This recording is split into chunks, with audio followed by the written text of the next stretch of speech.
What is the further role of a board general? To provide leadership and vision. As the leaders of the organization and providing the long-term vision. What is going to happen to the organization and how are we going to impact society? So that is the leadership role of the board. Give the organization a clear sense of direction. Set policy, I repeat again. Take responsibility. Now this is a very tricky part. Boards usually take responsibility in happy times. Usually in unhappy times, they shove it on the CEO. So when good things happen, oh yeah, we did it. Great, we are great guys. Anything wrong? Oh yeah, that CEO goofed. A good board takes responsibility in good times and bad times. In fact, it's in bad times that the good board should really stand by the CEO. And this is where the board role is very important. That an organization, it's to no fault of the CEO. It may be a terrible time. But you can't just say, oh, we got a terrible CEO. A good board, if there is a valid reason, will stand by the CEO even in bad times. And that is, now no law tells you this. This is good governance.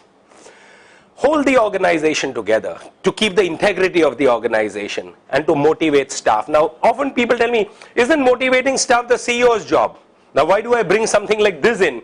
Because for many staff members in a big organization, the board is only photographs they see in the annual reports.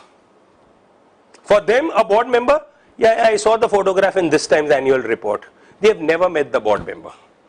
Now, it is not important for the board member and the staff to interact every day, for that matter, even every month.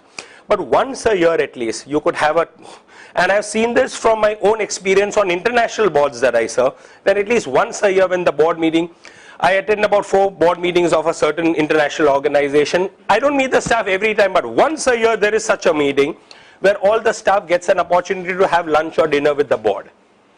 And that is where the board and the staff sit together to talk about various things, and they get a good, so a staff member is not a name, the board member knows that staff member. But having said that, it's not a good idea for the staff to bypass the CEO and go to the board for everything.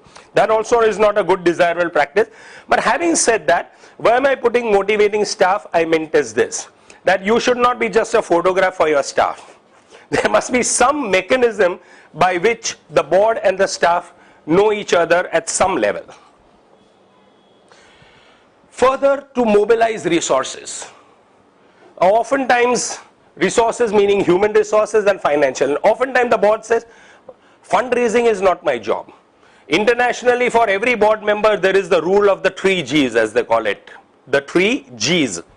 Give, get, or get off. Give from your own pockets. If you can't, get it from me from somewhere or get off my board.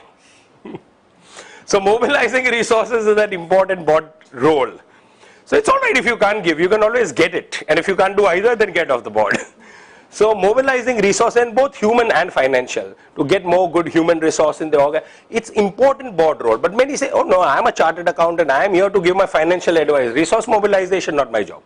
But who's telling you to give? But you can at least give contacts, you can open things. So mobilizing resources is a very important board role.